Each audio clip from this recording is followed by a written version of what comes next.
Сегодня в Совете Федерации на Большой Дмитровке очень живописно. Тут начала свою работу особенная выставка, которая яркостью и необычностью украшает день. Экспозиция посвящена теме традиционного костюма народов Поволжья. Экспонаты собирались очень тщательно, чтобы все было максимально реалистично.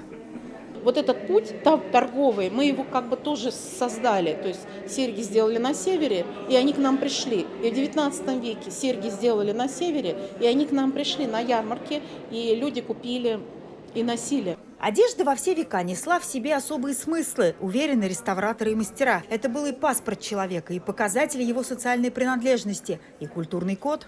Почему вот встречают по одежке? Да? Потому как выглядел человек, можно было считать информацию, получить эту информацию.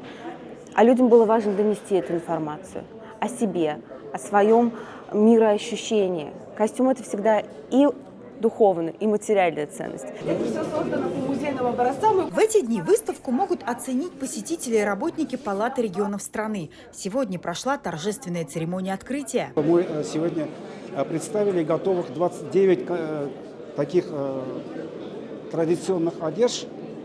И мне кажется, это получилось. И вот площадка Совета Федерации, это главная площадка представителей субъектов Российской Федерации у нас в Москве. Здесь был неподдельный интерес со стороны сенаторов. Интерес и правда не маленький. Ведь почти каждому в душе отзывается то, как жили наши предки, что любили и что носили. Мастера с особым трепетом показывают гостям изюминки и самые красивые детали костюмов. Все мы имели возможность прикоснуться еще раз к той самой настоящей и любимой России, в данном случае через костюмы народов Поволжья, но той самой разнообразной и бережно хранящей свои традиции, свою культуру, свою историю нашей Родины. Выставочный проект, инициированный в Татарстане в 2021 году, позволил вместе работникам культуры и научного сообщества сотворить то, что уже было почти забыто. Придать новое дыхание музейным экспонатам из разных сельских музеев, восстановить историю и показать ее широкому сообществу, оформив в том числе и в красочный каталог. Эта выставка готовилась совместно с научным сообществом, и установились хорошие взаимоотношения между краеведами, учеными всех республик Поволжья. Это побудило общий интерес.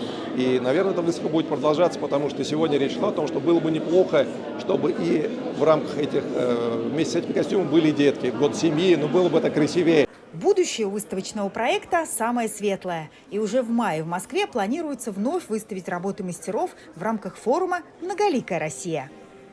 Дина Газалиева, Дмитрий Шилов, Александр Ярошов, ТНВ, Москва.